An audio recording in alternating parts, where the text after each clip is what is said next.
بسم اللہ الرحمن الرحیم۔ آج ایک بات آپ سب کو سمجھانا ہے کہ استقامت کسے کہتے ہیں۔ آپ ایک واقعہ سنیے، آپ کو پتہ چلے گا کہ استقامت کتنی بڑی دولت ہے۔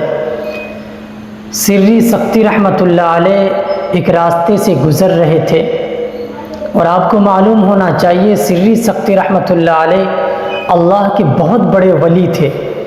جب وہ راستے سے گزر رہے تھے تو درخت سے اچانک یہ بھی آواز آئی کہ یا سری کن بمثلی، اے سری تم میرے جیسے ہو جاؤ۔ تو آپ کو بہت تعجب ہوا کہ اس درخت سے یہ آواز آ رہی ہے۔ آپ نے کہا اس درخت سے تمہارے اندر کون سی ایسی خوبی ہے جو تمہارے جیسے ہو جاؤں؟ تو درخت نے کیا بہترین جواب دیا، شاید کہ ہم اپنے دل پہ لکھ لیں اس بات کو۔ درخت سے یہ آواز آئی کہ لوگ ہمارے اوپر پتھر مارتے ہیں اور ہم بدلے میں اس کو پھل دیتے ہیں۔ بات بالکل درست ہے کہ پھلدار درخت کے اوپر لوگ پتھر مارتے ہیں اور اس کے بدلے میں وہ پھل دیتا ہے۔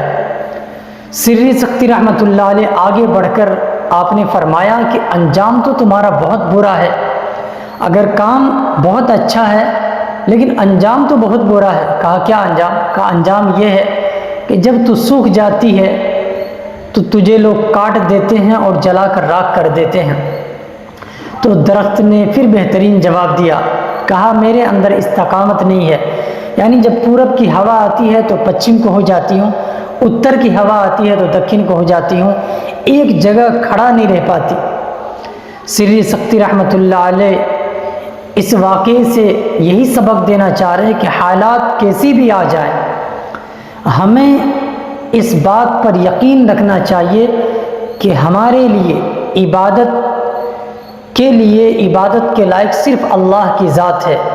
چاہے ظالموں کا ظلم آ جائے، حاسدوں کی حسد آ جائے یا منافقوں کی منافقیت آ جائے، ہمیں صرف اللہ پر ایمان رکھ کر حالات کا مقابلہ کرنا چاہیے۔ یہ نہیں کہ کوئی چند پیسے لے کے آ جائے تو ہم مرتد ہو جائیں، ہم اپنے دھرم کو پریورتن کر لیں۔ یہ اسلام کا مذہب نہیں ہے، یہ اسلام کا پیغام نہیں ہے، اور اسلام اس کی اجازت نہیں دیتا ہے۔ اس لیے میرے بھائیوں، ہم یہ بات اس لیے کر رہے ہیں کہ آج جس طرح کے حالات بنائے جا رہے، چاہے وہ اسکول کے پڑھنے والے لڑکے ہوں یا لڑکیاں ہوں، پیسے دے کر یا لالچ دے کر دھرم کو پریورتن کرنے کی کوشش کی جا رہی ہے، اور بہت سے ایسے مسلمان ہیں جو چند پیسے کے لیے اپنے مذہب کو چھوڑ دیتے ہیں۔ یاد رکھنا چاہیے کہ ہم جو دنیا میں آئے ہیں، ہمارا مقصد دنیا نہیں ہے، ہمارا مقصد آخرت ہے۔ دنیا کی زندگی آخرت کی زندگی کے مقابلے میں دنیا کی کوئی حیثیت نہیں ہے۔ اگر دنیا ہماری لٹ جائے اور آخرت ہمیں مل جائے تو اس سے بڑی دولت کیا ہے؟ اس لیے ہم آخرت کے لیے دنیا میں زندگی گزاریں گے۔ اللہ تعالی ہم سب کو استقامت کی دولت نصیب فرمائے، آمین۔